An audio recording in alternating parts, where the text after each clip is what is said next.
Hello friends, welcome back to the channel.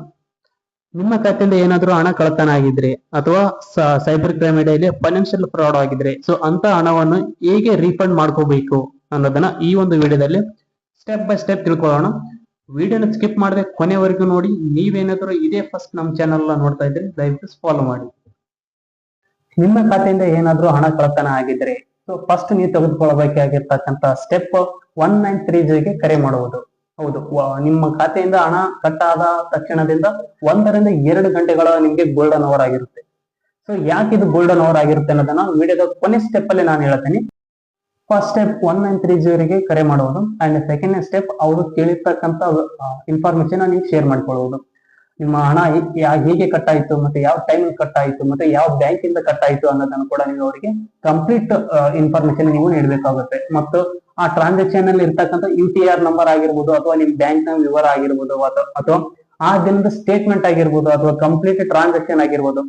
ಎಲ್ಲವನ್ನು PDF ಮೂಲಕ ಅವರಿಗೆ ನೀವು information and third step SMS ನ ಮೂಲಕ ಒಂದು ಆನ್ಲೈನ್ ಟಿಕೆಟ್ ನ ಕ್ರಿಯೇಟ್ ಮಾಡುವುದು. Financial cyber fraud reporting and management system ಮೂಲಕ ನಿಮ್ ಫೋನ್ಗೆ ಒಂದು ಮೆಸೇಜ್ ಬರುತ್ತೆ. ಆ ಮೆಸೇಜ್ ಬೇರೆ ಯಾವುದೇ ಅಲ್ಲ, ಕಂಪ್ಲೇಂಟ್ ನೀವು ಮಾಡಿರ್ತಕ್ಕಂಥ ಒಂದು ನಂಬರ್ ಇರುತ್ತೆ. ಆ ನಂಬರ್ ಮತ್ತು ಫೈನಾನ್ಷಿಯಲ್ ಟಿಕೆಟ್ ನಂಬರ್ ಅದ್ರೊಳಗಿರುತ್ತೆ. ನೀವು ಅದನ್ನ ಸೇವ್ ಮಾಡಿ ಇಟ್ಕೊಳ್ಬೇಕಾಗುತ್ತೆ. ಇದು ನಮ್ಮ ನೆಕ್ಸ್ಟ್ ಸ್ಟೆಪ್ ಗೆ ಹೆಲ್ಪ್ ಆಗುತ್ತೆ. ಅಂಡ್ ಫೋರ್ತ್ ಸ್ಟೆಪ್, SMS ನಲ್ಲಿ ಬಂದಿರತಕ್ಕಂಥ ಲಿಂಕ್ ಅನ್ನ ಬಳಸಿ ವೆಬ್ಸೈಟ್ ಗೆ ಭೇಟಿ ನೀಡಬೇಕು, ಅಥವಾ cybercrime.gov.in ಅನ್ನು ಬಳಸಿ ಕೂಡ ನೀವು ವೆಬ್ಸೈಟ್ ಗೆ ಭೇಟಿ ನೀಡಬಹುದು. 24 ಗಂಟೆಗಳ ಒಳಗೆ ಆ ವೆಬ್ಸೈಟ್ ನಲ್ಲಿ ನೀವು ಲಾಗಿನ್ ಆಗಬೇಕು. ಏನ್ ಬಳಸಿ ಅಂದ್ರೆ SMS ನಲ್ಲಿ ಬಂದಿರತಕ್ಕಂಥ ಸಂಖ್ಯೆಗಳನ್ನು ಬಳಸಿ ನೀವು ಅದನ್ನ ಲಾಗಿನ್ ಆಗಬಹುದು. ಅಂಡ್ ಫೈನಲ್ ಸ್ಟೆಪ್, ವೆಬ್ಸೈಟ್ ಗೆ ಭೇಟಿ ನೀಡಿದ ನಂತರ ಆ ವೆಬ್ಸೈಟ್ ನಲ್ಲಿ ಕೇಳತಕ್ಕಂಥ ಎಲ್ಲ ಬ್ಯಾಂಕ್ ವಿವರಗಳ, ನಿಮ್ಮ ಮೊಬೈಲ್ ನಂಬರ್ ಆಗಿರ್ಬೋದು, ಅಥವಾ ಇಮೇಲ್ ID ಆಗಿರ್ಬೋದು, ಅಥವಾ UTR ನಂಬರ್ ಆಗಿರ್ಬೋದು, ಏನೇನು ಕೇಳುತ್ತೆ ಎಲ್ಲ ಇನ್ಫಾರ್ಮೇಶನ್ ಫಿಲ್ ಮಾಡಿ ಮತ್ತೆ ನಿಮ್ ಕಂಪ್ಲೇಂಟ್ ನ ಕಂಪ್ಲೀಟ್ ಮಾಡಿ. ಅಂಡ್ ನೆಕ್ಸ್ಟ್ ನೀವು ತಿಳ್ಕೊಬಹುದು ನಮ್ಮ ಅಮೌಂಟ್ ಹೇಗೆ ವಾಪಸ್ ಕಳಿಸ್ತಾರೆ ಅವರಂತ.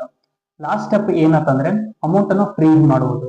ಹೌದು, ನೀವು ಕಂಪ್ಲೇಂಟ್ ಮಾಡಿದ ನೆಕ್ಸ್ಟ್ ಮಿನಿಟ್ ಅಲ್ಲಿ ಅವರು ಆಕ್ಷನ್ ತಗೊಂಡ ಸ್ಟಾರ್ಟ್ ಮಾಡಿದಾಗ ಅವರು ಯಾರು ನಿಮ್ಮ ಬ್ಯಾಂಕ್ ನಿಂದ ಹಣ ಪಡೆದಿರ್ತಾರೋ ಅವರ ಒಂದು ಬ್ಯಾಂಕ್ ನ ಅಕೌಂಟ್ ನ ಫ್ರೀಸ್ ಮಾಡ್ತಾರೆ. ಅಂದ್ರೆ ಅಮೌಂಟ್ ಅನ್ನು ವಿತ್ಡ್ರಾ ಮಾಡಕ್ಕೂ ಆಗೋದಿಲ್ಲ, ಮತ್ತೆ ಇನ್ನೊಬ್ಬರ ಖಾತೆಗೂ ಟ್ರಾನ್ಸ್ಫರ್ ಮಾಡಕ್ಕೂ ಆಗೋದಿಲ್ಲ. ನಾವು ಫಸ್ಟ್ ಸ್ಟೆಪ್ ಅಲ್ಲಿ 1 ರಿಂದ 2 ಗಂಟೆಗಳು ಗೋಲ್ಡನ್ ಅವರ್ ಅಂತ ಯಾಕೆ ಹೇಳಿದೆ ಅಂತಂದ್ರೆ, ನೀವು ಆ 1 ರಿಂದ 2 ಗಂಟೆಗಳ ಒಳಗೆ ಕಂಪ್ಲೇಂಟ್ ನೀಡಿದ್ದೇ ಆದಲ್ಲಿ ಅವರು ಒಂದು ಅಕೌಂಟ್ ನ ಫ್ರೀಸ್ ಮಾಡ್ಲಿಕ್ಕೆ ಸಾಧ್ಯ ಆಗುತ್ತೆ. ನೀವೇನಾದ್ರೂ ಆ ಟೈಮಲ್ಲಿ ಮಾಡದೇ ಇದ್ರೆ ಅವ್ರ ಅಕೌಂಟ್ ನ ಅಮೌಂಟ್ ನ ಡ್ರಾ ಮಾಡಬಹುದು, ಅಥವಾ ಇನ್ನೊಬ್ಬರ ಅಕೌಂಟ್ಗೆ ಶೇರ್ ಮಾಡಬಹುದು. ಆ ಟೈಮಲ್ಲಿ ನಿಮ್ಮ ಹಣವನ್ನ ಹಿಂಪಡಿಸಲಿಕ್ಕೆ ಅವ್ರಿಗೆ ಸ್ವಲ್ಪ ಕಷ್ಟ ಆಗ್ಬಹುದು. ಕಂಪ್ಲೀಟ್ ಮಾಡಿನೂ ಆಯ್ತು, ಇನ್ವೆಸ್ಟಿಗೇಷನ್ ಸ್ಟಾರ್ಟ್ ಆಯ್ತು, ಮತ್ತೆ ಅಮೌಂಟ್ ಆಫ್ ಫ್ರೀಸಿಂಗ್ ಏನಾಯ್ತು, ಎಲ್ಲ ಆಯ್ತು. ಈ ಅಮೌಂಟ್ ನ ನಿಮ್ಗೆ ಹೇಗ್ ಬರುತ್ತೆ ಅಂದ್ರೆ, ನೀವು ಕಂಪ್ಲೇಂಟ್ ಮಾಡಿರ್ತಕ್ಕಂಥ ಪೊಲೀಸ್ಗೆ ಇನ್ವೆಸ್ಟಿಗೇಷನ್ ಮಾಡೋಕೆ ಅವಕಾಶ ಕೊಡ್ತಾರೆ. ಇನ್ವೆಸ್ಟಿಗೇಷನ್ ಅಲ್ಲಿ ಆ ಅಮೌಂಟ್ ನಿಮ್ದೇ ಆಗಿರ್ಬೇಕು, ಮತ್ತೆ ನೀವು ಕಂಪ್ಲೇಂಟ್ ಮಾಡಿದ್ದು ನಿಜ ಆಗಿರ್ಬೇಕು. ಅದನ್ನ ವರದಿನ ತಗೊಂಡೋಗಿ ಸಂಬಂಧಪಟ್ಟ ನ್ಯಾಯಾಲಯಕ್ಕೆ ಪೊಲೀಸರು ಸಬ್ಮಿಟ್ ಮಾಡ್ತಾರೆ. ಆ ನ್ಯಾಯಾಲಯವು ಸೆಕ್ಷನ್ 457 CRPC ಮತ್ತು BNSS ಮೂಲಕ ಬ್ಯಾಂಕಿಗೆ ಡೈರೆಕ್ಟ್ ಒಂದು ಆರ್ಡರ್ ನೀಡುತ್ತೆ. ಈ ಒಂದು ಅಮೌಂಟ್ ಈ ಒಬ್ಬ ವ್ಯಕ್ತಿಗೆ, ದಯವಿಟ್ಟು ನೀವು ಆ ಒಬ್ಬನ ಅಕೌಂಟ್ಗೆ ರೀಫಂಡ್ ಮಾಡಿ ಅಂತ. ಅವಾಗ ಆ ಒಂದು ಬ್ಯಾಂಕ್ ನಿಮಗೆ ಒಂದು ರೀಫಂಡ್ ಮಾಡುತ್ತೆ. ಇದಿಷ್ಟು ಫೈನಾನ್ಷಿಯಲ್ ಫ್ರಾಡ್ ಆದ್ರೆ ಮಾಡ್ಬೇಕಾಗಿರ್ತಕ್ಕಂಥ ಹಂತಗಳು.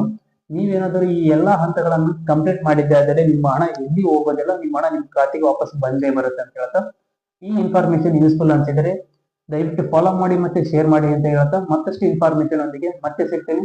ಅಲ್ಲಿವರೆಗೂ ಅಸ್ತಲವಿಸ್ತಾ.